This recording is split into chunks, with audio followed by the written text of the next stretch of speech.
이번 영상에서는 이중섭 화가를 따라 여행을 해보려고 합니다. 이중섭 화가를 따라 여행을 하다 보면 한 사람의 위대한 예술가와 그의 작품이 얼마나 많은 사람과 문학에 영감과 영향을 주는지 알 수 있습니다. 이중섭 화가와 그의 작품을 만날 수 있는 제주, 부산, 통영을 소개해 드리겠습니다. 우선 제주인데요. 제주에는 이중섭 거리가 있습니다. 이중섭 거리를 소개하기에 앞서서 이중섭 화가를 소개해야 할 것 같은데요.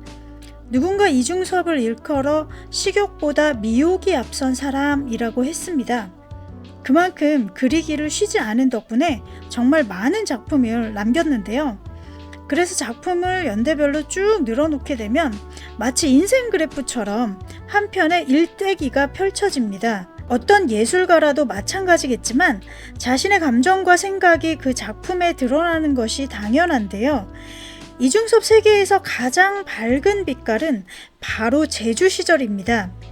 1951년 가족과 함께 이곳에서 1년 정도 머물렀는데요. 평론가들은 이때가 가장 풍요롭고 행복한 시절이었다고 평가합니다. 서귀포의 환상, 섭섬이 보이는 풍경, 바닷가의 아이들 같은 작품들에선 서귀포의 밝은 햇빛이 느껴집니다. 그는 유토피아를 꿈꾸는 작품을 여러 점 남겼는데 행복했던 제주 시절의 영향이라는 평을 받고 있습니다. 서귀포에는 이중섭 화가 가족이 피난 내려와 지내던 방이 있습니다. 이 가난한 화가 가족에게 방을 내주셨던 고 송태주님의 안주인은 재작년에 타계하셨는데요. 여전히 이곳은 사유지이고 이중섭 화가 가족에게 빌려줬던 1.4평짜리 작은 방만 오픈되어 있습니다.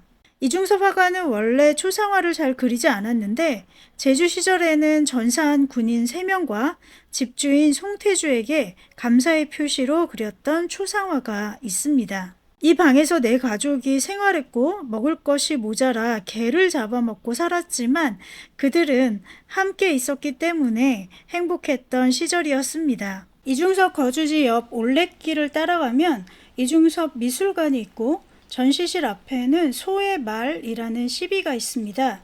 이것은 이중섭이 쓴 시인데요. 삶은 외롭고 서글프고 그리운 것 허나 아름답도다 라는 삶에 대한 성찰이 담겨 있습니다. 이중섭 미술관에서는 아내였던 마사코 여사가 기증한 이중섭 화가의 팔레트와 작품을 볼 수 있습니다. 그리고 지난 2021년에는 좋은 일이 있었죠. 이건희 컬렉션을 기증하면서 이중섭 미술관이라는 이름값을 더 확고히 하게 되었습니다. 이중섭 미술관 옥상에 올라가게 되면 화가의 작품인 섭섬이 보이는 풍경과 같은 구도의 풍광을 감상할 수 있습니다. 이중섭 가족이 나와 개를 잡았다던 자구리 해안에는 헌정 작품이 있는데요. 그가 그림을 그리는 손을 형상화한 커다란 조형물이 있습니다. 작품명은 개와 아이들 그리다 입니다. 이중섭 화가는 이곳에서 아이들과 개를 잡아서 먹었다고 하는데요. 이후로 개에게 미안한 마음으로 작품에 개를 많이 그렸다고 합니다. 다음은 부산인데요. 이중섭 가족은 제주 시절 전후로 부산에 살았습니다. 1916년 평안남도에서 태어난 그는 일찌감치 그림으로 소질을 보여서 공모전에 수상했고 일본으로 유학을 떠나는 등 어릴 적에는 크게 어려운 형편은 아니었습니다. 그렇지만 일제강점기와 전쟁을 겪으며 가세가 기울었고 사상적으로도 의심을 받는 등 시련이 많았습니다. 결국 칠순 노모, 형수와 이별을 하고 아내와 2 아들, 큰조카를 데리고 부산으로 오게 됩니다. 결혼을 1945년에 했는데요. 이중섭 화가는 아내가 된 마사코에게 남덕이라는 이름을 지어주고 한복을 입고 전통 혼례를 올렸습니다. 그렇지만 전쟁이 일어났고 궁핍한 가장이 되었고 제주로 건너가기 전까지 부산에서 막노동을 하며 가족을 부양했습니다. 당시 피난민들이 모여 살던 범일동 판자촌에 거주했는데 마사코 여사는 1497번지 판잣집에 거주할 때가 정말 행복했다라고 회상합니다. 이곳에서 그린 대표적인 작품이 범일동 풍경입니다. 범일동 삼복도로 올라가는 비탈에 이중섭 거리가 조성되어 있고 그 끝에 이중섭 전망대가 있습니다. 참고로 올라가실 때 희망 100계단 오르셔야 합니다. 그리고 이곳은 이중섭 난간 갤러리로 조성되어 있습니다. 올라가시면서 이중섭 화가의 작품을 감상하시면 되겠습니다. 이중섭 화가 가족이 제주 생활을 마치고 다시 부산으로 돌아왔잖아요. 그런데 이곳에서 가족과 생이별을 하게 됩니다. 부산항에서 폐결핵에 걸린 아내와 아이들을 일본으로 보내고 다시 만날 희망과 사무치는 그리움을 반반씩 품고 생활합니다.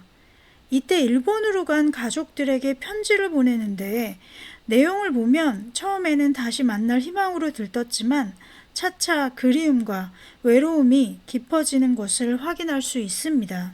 이중섭 화가는 아이들에게 편지를 보낼 때 아이들이 편지 한 장을 가지고 서로 싸울까봐 거의 비슷하게 2장씩 써서 보냈다고 합니다. 편지는 그의 그림이 곁들어진 그림 편지였고 이 역시 작품으로 남아 있습니다. 그리고 이중섭 화가의 은지화가 독특한 소재를 활용한 창의적인 작품으로 유명한데요. 사실 은지화는 이중섭 화가가 재료를 살 돈이 없어서 그리게 된 작품입니다. 은지는 바로 담배의 습기를 방지하기 위해서 속포장을 한 바로 그 은박지를 말합니다.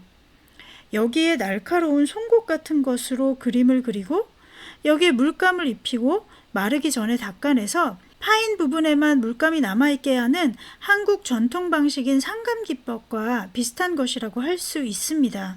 이 난간 갤러리에서 원본은 아니지만 다양한 작품들을 벽화, 타일 모자이크, 조형물 등 여러 가지 방식으로 감상할 수 있습니다.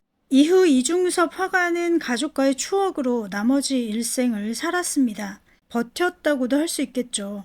부산에서 가족과 이별을 하고 사실은 한 번 가족을 보기 위해 어렵게 일본에 갔는데 장모에게 문전박대를 당합니다. 그리고 일본에 정착해 가족을 부양할 자신도 없어서 결국 일주일 만에 귀국합니다. 엄청난 절망 속에 빠졌는데요. 다행히도 친구들의 도움이 있어 다시 작품 활동을 했고 위대한 작품, 즉 소 시리즈를 남깁니다. 이중섭 화가는 공예예술가 유광열의 주선으로 통영 나전 7기 전습소에 강사 자리로 취직을 했고 이곳에서 흰소, 황소 등 인생 말기의 역작들이 탄생합니다. 통영 항남동 골목에는 그가 지내던 방이 남아 있습니다. 그는 이곳에서 1952년부터 약 2년 정도 살았는데요. 내부를 볼 수는 없고요. 오래된 파란 지붕의 건물을 볼 수가 있습니다. 흰소, 황소, 달과 까마귀, 가족 등을 그렸고 여러 예술인과 교류하고 개인 전시회를 여는 등 활력을 되찾았습니다. 평론가들은 이 시기에 이중섭 작가가 마음의 평안을 얻고 르네상스 시기를 맞았다라고 평을 하기도 합니다. 그렇지만 이 시기도 오래가지는 못했습니다. 마지막으로 서울입니다. 1956년 9월 6일 서울 적십자병원에서 무연고자로 생을 마쳤고 3일이 지나서야 동료들이 알고 장례를 치렀다고 합니다. 화장장을 했고요. 이 시기의 작품은 눈에 띄게 어두웠던 것을 확인할 수 있고 그의 자화상 역시 이전의 모습을 찾아볼 수 없는 피폐하고 나약해진 병자의 모습을 확인할 수 있습니다. 이번 이야기는 여기까지입니다.